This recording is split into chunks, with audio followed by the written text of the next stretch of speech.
Okay, magandang araw po sa ating lahat at panibagong vlog, panibagong updates na naman as usual ang gagawin natin at magre-react tayo sa mga issues patungkol po sa Administrasyong Marcos at sa mga pamilyang Duterte o shall I say our future President, Vice President Inday Sara Duterte. Alam nyo naman na itong Administrasyong Marcos, no, at itong si House Speaker Martin Romualdez, they are very insecure of Vice President Inday Sara Duterte. Wag na tayong magpaligoy-ligoy pa ha. Prangkahan na tayo dito ha. Obviously, ang si Bongbong Marcos at itong si Martin Romualdez, hindi nila gusto o hindi nila gugustuhin kapag si VP Sara po ay kung maging presidente sa 2028. Okay? Ito ang issue ngayon eh. Okay? Wag na tayong lumihis pa sa ano pang mga pasakalye, kung ano pang mga reason na Malacanang, kung anong reason ng House of Representatives, sa House Speaker ng Kongreso, no? Isa lang itong dahilan, pamumulitika. Why do I say it's a pamumulitika? Kasi po, ayaw man banggitin ni Winnie Munsod kung sino yung nangangarap na maging presidente. Ayaw man nilang banggitin yan, walang iba yan kundi si Martin Romualdez. Okay? So, eto ang main issue ngayon. Ang main issue is itong si Bongbong Marcos, ang ating administrasyon sa Pilipinas at itong House of Representatives, sila po ay nagsusumikap. Okay? Nagsusumikap sila na itong si VP Sara ay ma-impeach. Kasi ito na lang po ang tanging paraan na magiging brighter ang kanilang future sa kanilang political career. Kasi kapag ma-impeach itong si VP Sara, malabo na si VP Sara ay makatakbo ng 2028 in any position. Kahit nga mayor lang ng Davao, VP Sara cannot run anymore kapag ma-impeach yan. Kung ma-impeach siya. Okay? So, yan po ang sinisikap ngayon ng administrasyon at itong kongreso na ma-impeach itong si VP Sara. Ngayon, kapag ma-impeach si VP Sara, tatakbo itong si Martin Romualdez. Marami ang nagsasabi na denial sila di ba? Hindi yan tatakbo si Martin Romualdez. Pero tingnan nyo, remember na itong si Martin Romualdez po ay walang kalaban sa kanilang lugar. Okay? Walang kalaban, tumatakbo siya, nananalo kasi walang kalaban. Kasi alam ni Martin Romualdez na malaki po ang tendency na matatalo siya kapag meron siyang kalaban. So, akala niya siguro na kapag si VP Sara ay ma-impeach, no? Walang kalaban si VP, wala nang kalaban si Martin Romualdez. Or natatakot na kumalaban kay Romualdez sa 2028. Hindi natin alam. Kasi kung i-analyze mo, kapag si VP Sara ay ma-impeach, meron pa iba dyan na gustong tumakbo, di ba? And I believe, kung meron mang tatakbong iba, shall we say, si Leni Robredo, tatakbo ulit si Leni Robredo. So, ano yan? It's between Leni Robredo and Martin Romualdez. And I know for sure, hindi mananalo si hindi mananalo si Martin Romualdez kay Leni Robredo. And ito kasi yung wrong move ng administrasyon eh. If ma-impeach si VP Sara at hindi siya makatakbo sa 2028, posibleng si Bongo ang pwede, di ba? Si Bongo ang pwedeng papalit kay VP Sara na tatakbong presidente. Eh matatalo pa rin si Martin Romualdez. Yan ang hindi nila inisip eh. Di ba?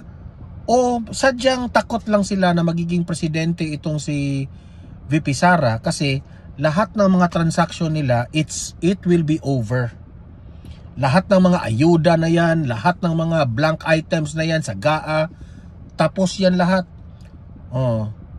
Hindi man natin matitrace kung sino ang may kagagawan dyan sa mga corruption.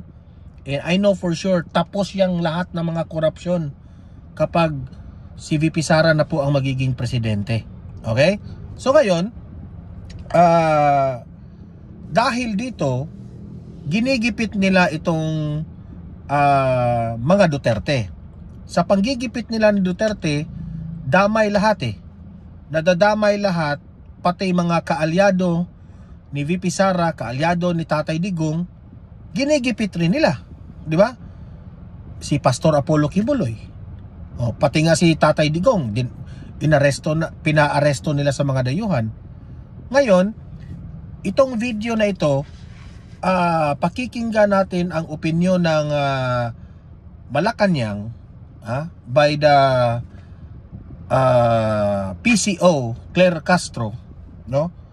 Nagko-comment na itong si Attorney Claire Castro patungkol po sa statement ni Attorney Harry Roque na kaalyado ni Tatay Digong, na sinabi po ni Attorney Harry Roque na biktima siya sa political prosecution. Which is ako naman, I believe Attorney Harry Roque is sarili ko yang that's my own opinion and that is my own analysis na tama si Attorney Harry Roque na biktima siya sa political prosecution. Ngayon si Attorney Claire Castro nagre-react na po patungkol dito sa sinabi ni Attorney Roque. Yan ang ipapakita ko sa inyo ngayon at magre-react tayo, okay? At ito, nagkomentaryo rin itong si VP Sara eh. Dahil nga dito sa kanyang impeachment, syempre pagkatapos ng eleksyon, wala nang ibang tututukan itong administrasyong Marcos kundi itong impeachment ni VP Sara. Deny man sila ng deny dito, pero wag na tayong magbulahan dito administrasyon. So itong si VP Sara handa na sa kanyang kapalaran kung sakasakaling siya man ay ma-impeach o hindi ma-impeach, handa na po si VP Sara. Tanggap na niya ang mga anuman ang magiging desisyon ng Senado. Yeah? Yan po ang ating i-play na video at i-react natin yan. Okay? So, bago natin ito i-play itong video muna, help me po muna na i-like at saka i-share itong video natin para guys, kakalat ito sa taong bayan. Okay? Sabay-sabay muna tayong mag-like and share sa video na ito. 1, 2, 3, go! Ayan, thank you very much. And sa mga bago pa lang dito sa aking channel, mag-subscribe na po kayo para lagi kayong updated sa ating mga balita. And ang inyong mga cellphone, ma-notify kayo kapag meron tayong breaking news, meron tayong bagong uploads, and at the same time, kung nagla-live tayo, malalaman po ninyo. Okay? Kaya mahalaga po na mag-subscribe tayo sa Don Mar TV. Ready? Sabay-sabay. 1, 2, 3, go. Okay, ayan. So, i-play natin itong video at i-react natin itong si Attorney Claire Castro ng Presidential Communication. Itong si Claire Castro, no? Hindi ko maiintindihan kung ginamit ba niya ang kanyang pagiging attorney o bumanat lang siya without using his head. Kasi yan ang kaibahan kay Attorney Claire Castro eh. Yung iba diyan, na ako po'y nasasayangan sa kay Claire Castro. Kasi po hindi niya ginagamit ang kanyang pagiging attorney sa pagiging abogado niya. Hindi niya ginagamit eh. Alam mo, Attorney Claire Castro, no? Malaki pong bagay na ikaw ay attorney. Magagamit mo yan sa pagiging Presidential Communication Officer mo, pero hindi mo ginagamit. Ang nakikita ng tao, banat ka lang ng banat dyan. At hindi namin nakikita ang Claire Castro na ang pagiging attorney mo. Bumabanat ka kay Attorney Harry Roque, ha? Na parang hindi ka abogado. So, alam natin na kapag nag-aaral ka ng abogasya, ilang taon yung pinag-aralan yan, tapos hindi mo yan gagamitin. Diba? Sablay siya dito eh. Sa kanyang mga comment ni Attorney Harry Roque. Kasi po, si Attorney Harry Roque ngayon, plano na itong administrasyong, ang administrasyong Marcos, plano kasing hulihin itong si Attorney Harry Roque doon sa The Hague, Netherlands, gamit ang Interpol. Ayan na naman tayo sa Interpol. Yan naman ang mga reasoning nyo yan naman ang ginamit nyo sa paghuli kay Tatay Digong, di ba? Na gagamitin na naman nila ang Interpol para makabalik si Roque dito. Yan eh. Alam nyo, sa totoo lang, no? Ang dami ng problema sa Pilipinas, no, na dapat natin tutukan, especially itong krimen at itong problema natin sa droga. Ito sana ang tututukan ng DOJ o itong administrasyon na ito. Pero ang ginawa nila, mas tinututukan pa nila yung problema kay Harry Roque. Di ba? Alam nyo kung bakit sablay itong administrasyong Marcos? Mas inuuna kasi yung mga problemang politika eh. Namumulitika talaga. Instead na isipin ninyo, kung ano yung mga bagay na mabawas-bawasan ang krimen natin sa bansang ito, na yun naman talagang mahalaga. Yun bang ang administrasyong Marcos gumawa ng paraan para maramdaman ng buong sambayan ng Pilipino na may nararamdaman silang security. Pero kung si Roque ang lagi niyong tututukan, kapag mahuli yan si Attorney Harry Roque, it will not solve the problem of the Philippines. Ang bobo nyo eh. You don't know how to use your priority. Ano ang priority ng bansang ito? Yung mararamdaman kaagad ng tao. Kung mahuli ninyo si Attorney Harry Roque, ano mararamdaman ba ng tao? Na gumagana yung buhay namin. Secure na kami kasi nahuli si Attorney Harry Roque. Nawala na yung droga sa bansang Pilipinas dahil hinuli na si Roque. Ganun ba ang mangyayari? Hindi. Kung mahuli si Attorney Harry Roque, wala kaming pakialam lahat. It will not do good to the Filipino people. Wala. Useless. It's a waste of energy, actually. Namumulitika kayo eh. Di ba? Inuuna nyo kasi yung sarili ninyo. Gusto nyong mahuli si Attorney Harry Roque, kasi binabanatan kayo ni Attorney Harry Roque, binubuking ni Attorney Harry Roque ang mga kabalastugan ng ginagawa ng gobyernong ito. Di ba? Ito, pakinggan natin si Attorney Claire Castro. Magandang umaga, Yusek. Yusek, about the issuance of arrest warrant against former presidential spokesperson Attorney Harry Roque. Ang sabi po niya kahapon, malinaw that he is a victim of political persecution by the Marcos government because he is an ally of the Dutertes. Your comment on that, Yusek? Yan po naman talaga ang kanyang magiging naratibo, kanyang depensa. Pero hindi po niya sinasagot ng ito sorry sa inyo magko-komentaryo na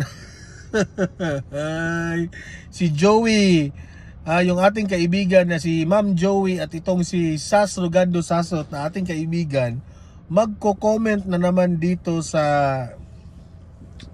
suot ni Atty. Claire Castro, na yung suot ni Atty. Claire Castro is parallel to the logo of Malacanang Palace. Oo nga, no? Kung gaano ka laki yung logo ng Malacanang Palace, ganun rin ka haba yung suot ni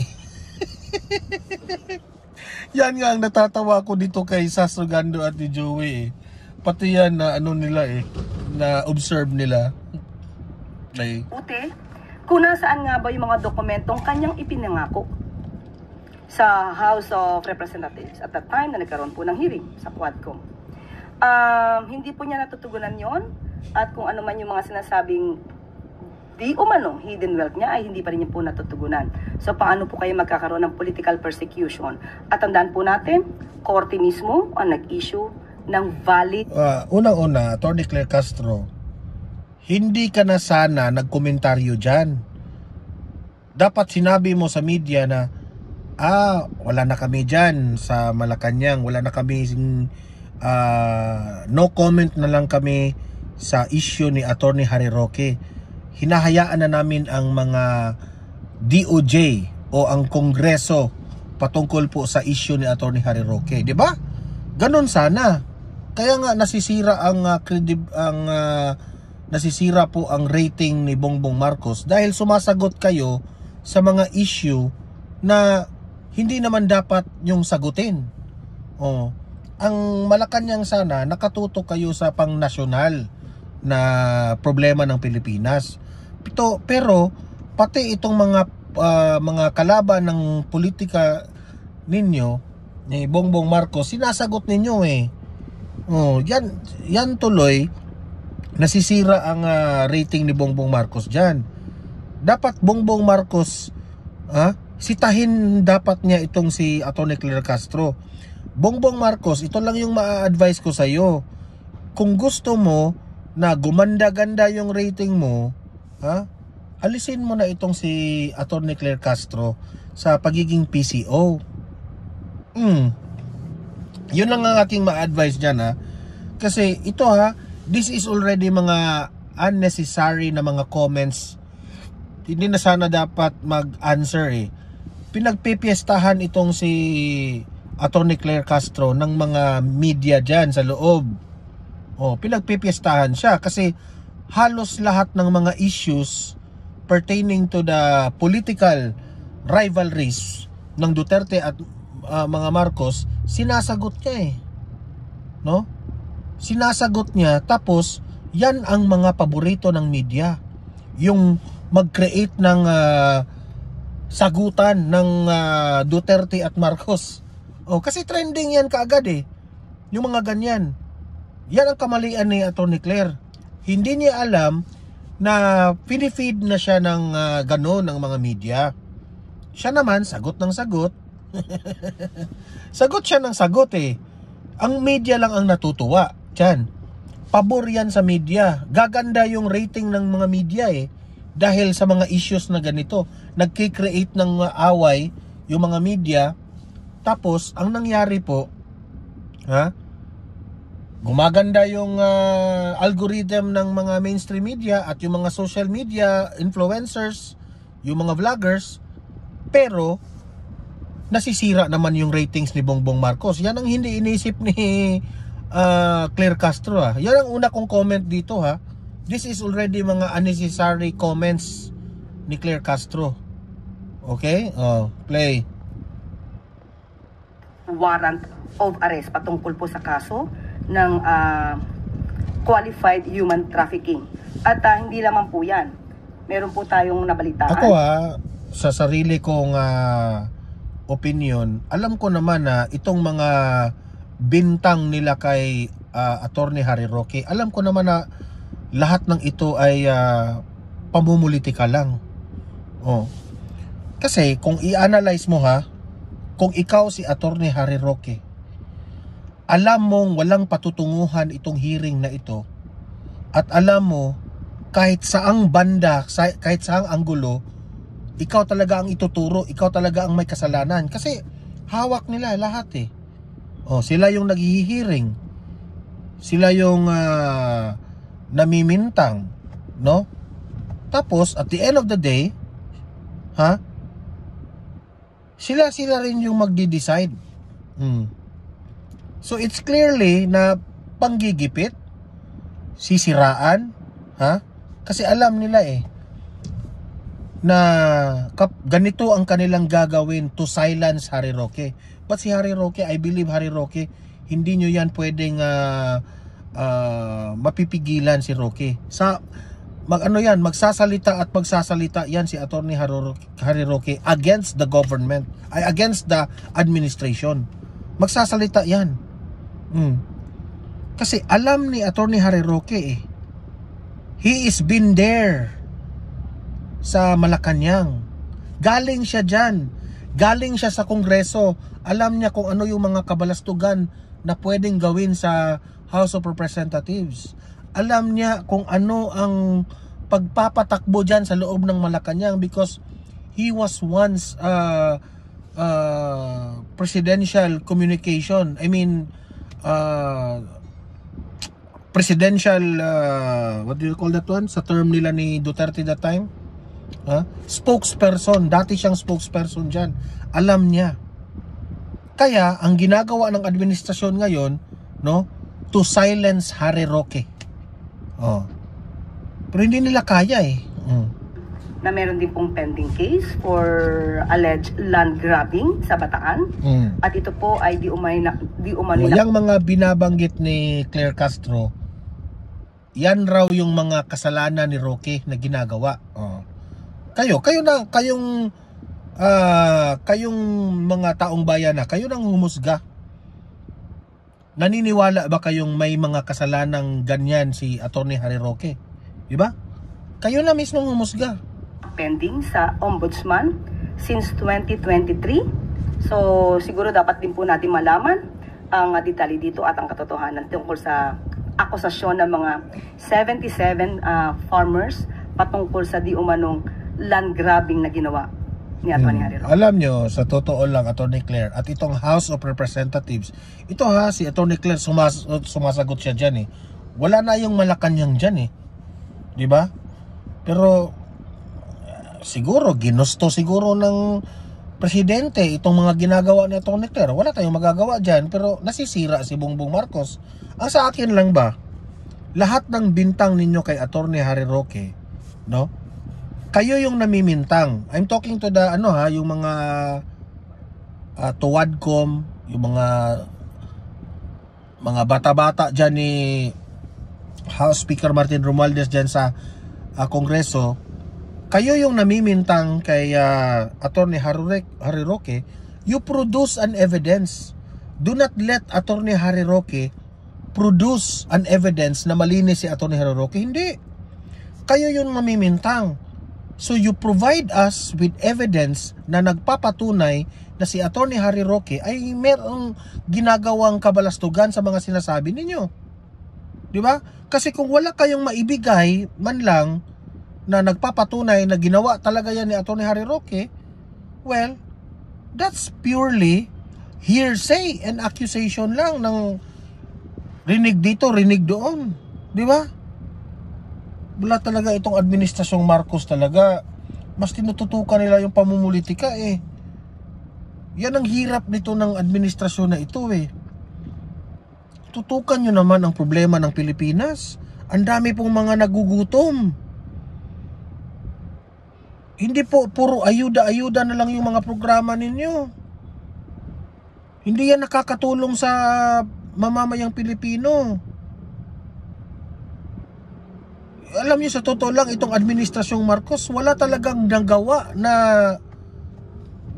kayong nagawa na genuine na solution para sa mga pangunahing problema ng Pilipinas. Kaya kayo natatalo, kaya kayo isinusukan ng taong bayan ngayon, kaya ayaw ng taong bayan ang continuity na sinasabi ninyo kasi wala kayong ginagawa. Mas issue pa sa inyo yung paghuli kay Tatay Digong doon sa Dahig. Mas issue pa sa inyo yung ginagawa nyo kay Tatay Digong na makulong siya, pagbibintangan dyan sa EJK na yan, na gusto yan ng taong bayan, yung ginagawa ni Tatay Digong. Yun yung mga solusyon ni Tatay Digong, ha? Sa mga pangunahing problema ng bansa na ito. Yung EJK na yan, marami po ang nakinabang, EJK na no, yung war on drugs, marami po ang nakinabang dyan. Gumaganda po ang ekonomiya natin kapag naubos yung mga jadik at naubos yung mga nagbebenta ng droga dito sa Pilipinas. E di syempre, yung mga investors gusto na dito sa Pilipinas kasi wala nang mga droga, mga ano. Pero look at what happened now. Wala kayong pakialam sa taong bayan. The security of the Filipino people, wala kayong pakialam. Ang pakialam lang ninyo kung paano kayo mananaig sa next election o paano kayo mananatili sa mga pwesto ninyo sa gobyerno. Di ba? I'm very confused. Bakit talaga mas inuuna pa ninyo itong mga ganito? Ay nako. Ma'am, ano po yung magiging action on the part of government? Is it possible to coordinate with the Interpol para mapabalik sa bansa? Ako na ang sumagot dyan. Ano ang magiging action? Ignore this kind of politicking. Ignore! Move on! Touch the lives of the Filipino people. Unahin nyo ang tao. Hindi yung kalaban nyo sa politika. For Christ's sake. Ay nako. Former presidential spokesperson. Sa ating pagkakatanda, yan din po sinabi ni Yusek Nikki T ng DOJ, maaari po sila makipag-cooperate at makipag-coordinate sa Interpol patungkol po dito. So abangan na lang po natin kung ano man po ang magiging ano talaga sila sa? Bothered talaga sila sa mga kalaban nila? ng pamahalaan sa pamamagitan po ng DOJ. Pero may sinasabi po kasi si Attorney Roque na sa ngayon, hindi daw pwedeng maipa-deport siya pabalik dito sa Pilipinas dahil ayon daw sa international law, meron pa kasi siyang petition for asylum. Correct. So, yeah, actually may point si Atty. Roque doon eh. Kasi po, on the process pa yung asylum niya. So hindi siya pwedeng mahuli, di ba? kumbaga nakapending pa doon. Of course, meron pong ganyan na sinasabi patungkol sa karapatan na wag muna siyang dalhin sa bansa kung saan may kaso. Pero ito po ay kung may maipapakita pong harassment.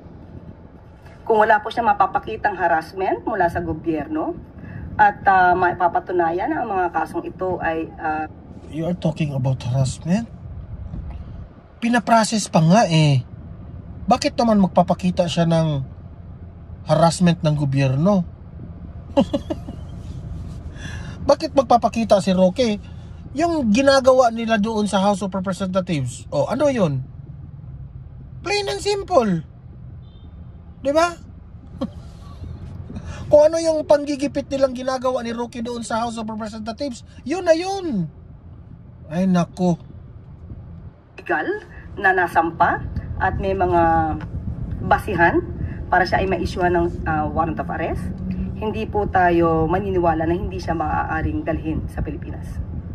So, ma'am, ibig sabihin, even, kasi yun po yung ini-insist niya when we were at The Hague before, ang sinasabi niya, it is part of the provision as an applicant for a political asylum seeker that hindi siya pwedeng galawin at all. Hindi siya pwedeng ipa-deport, hindi siya pwedeng arrestuhin. Ako, mas maniniwala ako kay Atty. Harry Roque kasi mas mautak at ginamit ni Atty. Harry Roque ang kanyang pagiging abogado at pagiging attorney niya.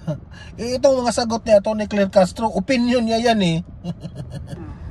Kumbaga, he is untouchable as a political asylum Which is true. So, ano ang magiging basehan kung sakasakali nung sinasabi po ni attorney na they will... Ang basihan nila, alam mo, Maris Umali, ang basihan lang nila, ang kanilang power tripping nila, yun lang.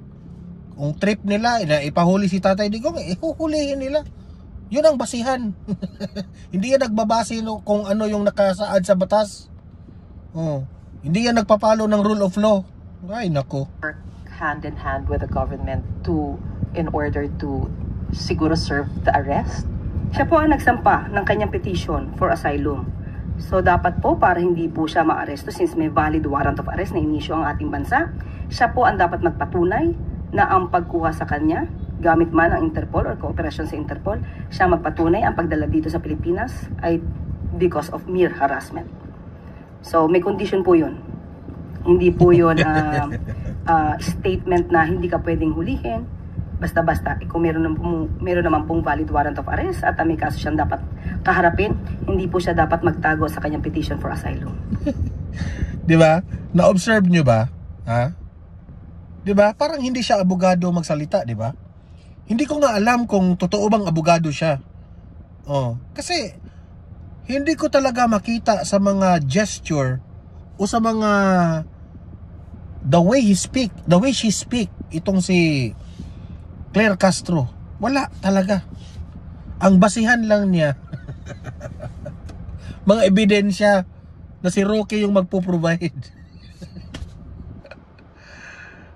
Ang madali naman siguro yun intindihin, Claire Castro. Grabe ka naman.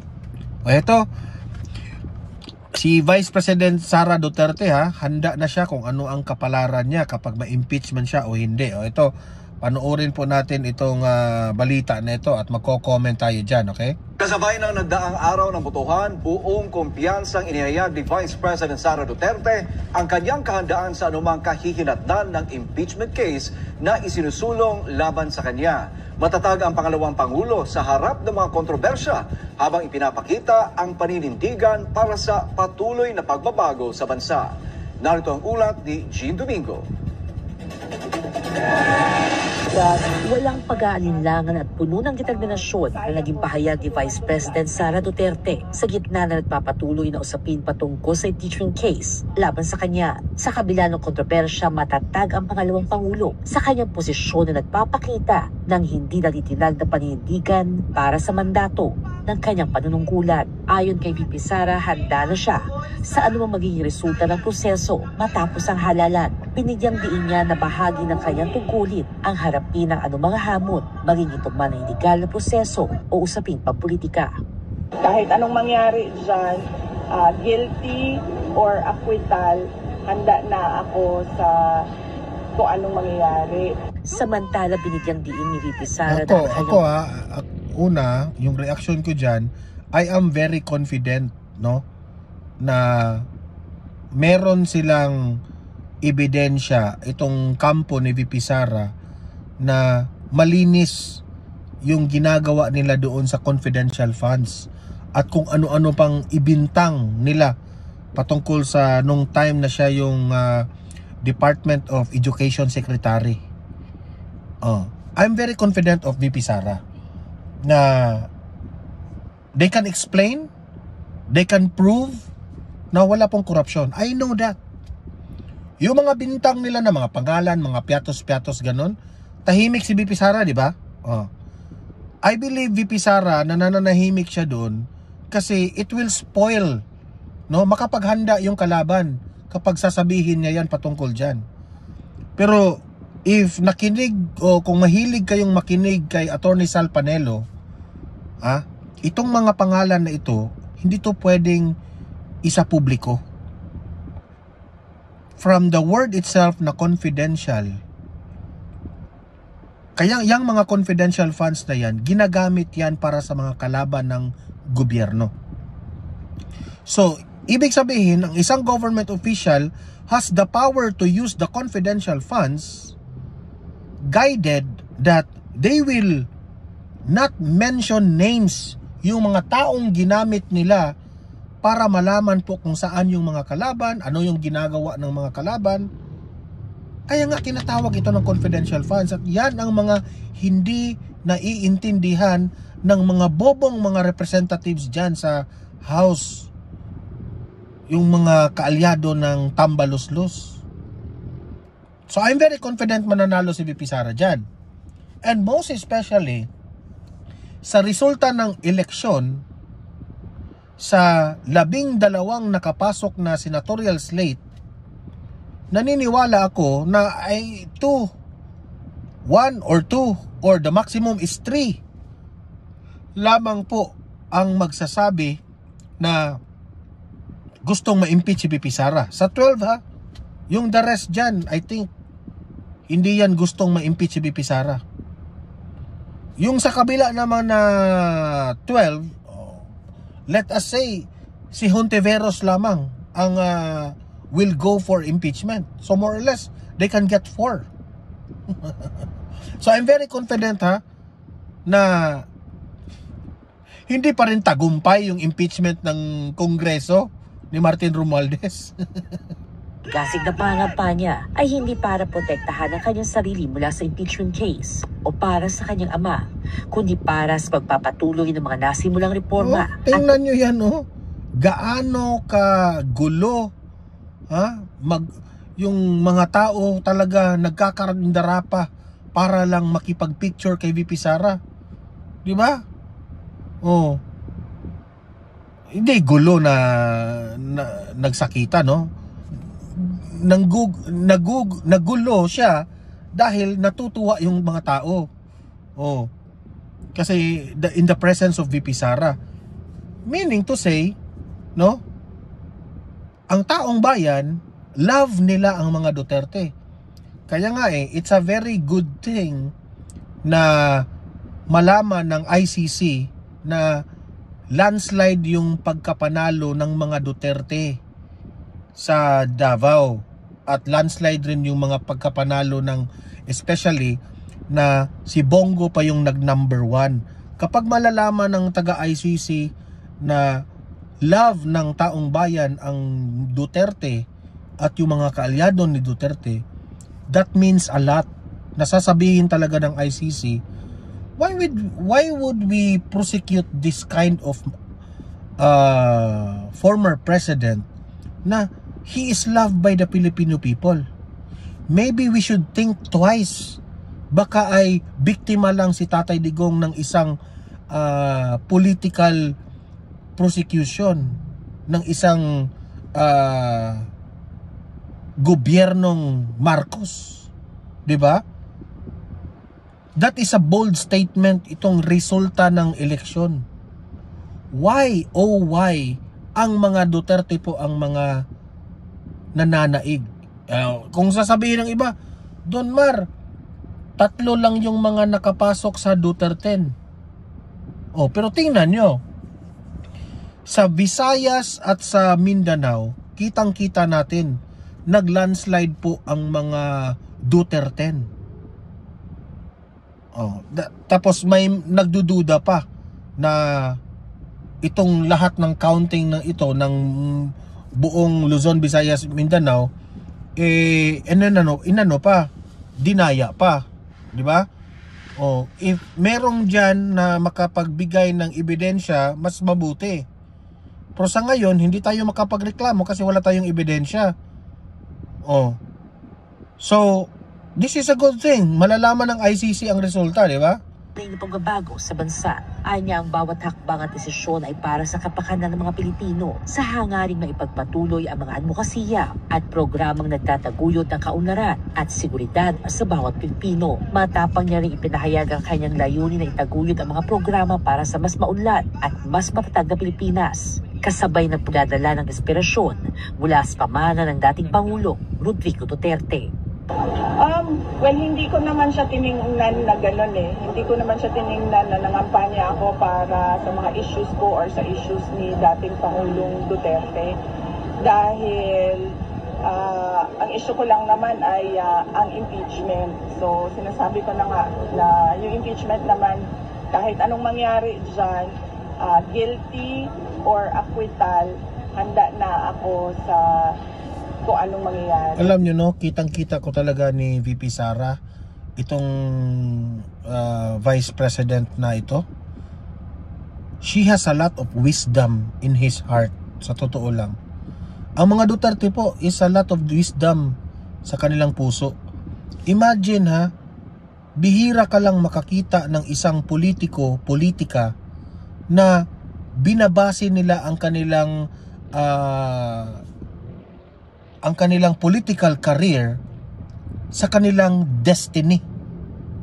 Kung ano ang magiging destiny nila, di ba? Inaalay na nila ang kanilang sarili. Hindi kagaya ng ibang mga politicians na alam nila na hindi sila mahal ng taong bayan, pinipilit talaga nilang manalo kahit isinusuka na sila ng taong bayan. Oh. Bakit ko ba nasabi yan? For example, itong si Gwen Garcia. Alam ni Gwen Garcia sa panahon ng pangangampanya, tihado na siya eh. Meron na siyang hint at idea na matatalo siya. Pero anong ginagawa niya? Ang dami pa niyang mga suspension, ang dami pa niyang mga di ba?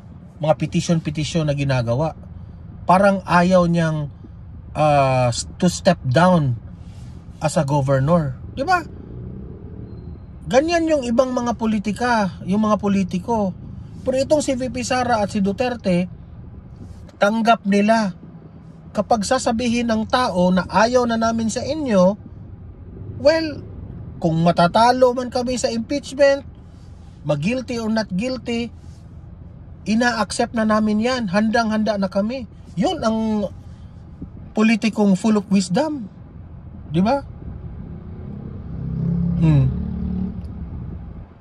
Ganyan, I hope ganyan sana ang lahat ng mga politicians. Ay nako.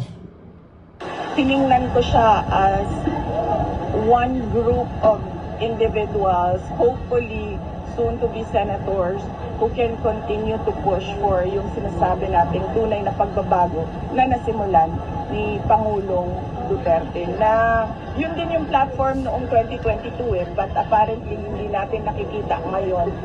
So we want to push for that unity and continuity. Malinaw ang paninindigan ni VP Sara Duterte na anumang mangyari, mananatili siyang matatag para sa bayan. Bitbit ang pangakong itutuloy ang laban para sa makabuluhang pagbabago para sa Diyos at sa Pilipinas kong mahal. Okay, so alam mo VP Sara, I really appreciate you. Why? Kasi po mahal mo talaga ang bansang Pilipinas. Hindi ka makasarili. Talagang mas inuuna mo ang kalagayan ng mga taong bayan kaysa sa inyo. Kasi po, ako po'y naaawa sa kay Tatay Digong at ni VP Sara eh. Alam kong ginigipit kayo ngayon, nakulong si Tatay Digong dahil sa sakripisyo nyo sa taong bayan. Pero still, kinontinue nyo ang inyong mga legacy, kinontinue nyo ang inyong mga advokasya para sa taong bayan.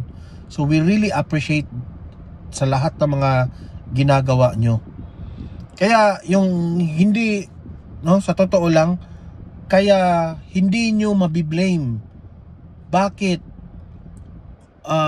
nagkakandara pa po ang taong bayan kapag makita si Tatay Digong at si VP Sara? Kasi ramdam ng tao ang tunay na pagmamahal. Kaya gusto nilang yakapin itong mga taong ito. Pero yung mga kalaban like Bongbong Marcos, wala. Ang response ng tao, mingaw man, di ba? Kung matatandaan natin, yung mga kalyado ni Bongbong Marcos, magpapasigaw sa tao, BBM, BBM. Ano yung isinisigaw ng tao? Duterte, Duterte. Wala. Kung ako pa kay Bongbong Marcos at ni Martin Romualdez, the best thing that they can do is to listen to kung ano yung hinanaing ng taong bayan. Yun lang po. Listen to the Filipino people. Because at the end of the day, ang taong bayan po, kung ano po ang isinisigaw ng tao, kung ano pong insinisigaw ng bansa, yun rin ang gustong mangyari ng ating Panginoon. Okay? I hope I explain it well. So, kaya itong si VP Sara at si Tatay Digong, binabasin nila ang ating future, kung ano man ang magiging destiny at ano man ang ibibigay ng Panginoon, tatanggapin natin. Okay? So guys, libre kayong mag-comment, mag-react sa mga pinag-usapan natin ngayon. At usap-usap tayo sa comment section. Okay? And help me guys na i-like, i-share itong video na ito ha, para kakalat ito sa taong bayan. And sa mga bago pa lang dito sa akin channel ha, subscribe kayo sa Don Mar TV para updated lagi. Okay? At meron tayong pangalawang channel natin ha, Don Mar TV Balitang Totoo. Yun, i-type nyo yun sa YouTube ha, at i-subscribe nyo. Marami tayong mga videos doon na hindi nyo makikita dito sa ating main channel. Okay? So sa mga audience ko sa Don Mar TV, thank you very much. No, see you in my next video, see you in my next live kung magla-live man tayo. Have a great day, have a great night. God bless po sa ating lahat at mabuhay ang Pilipinas. And God save the Philippines. Bye-bye.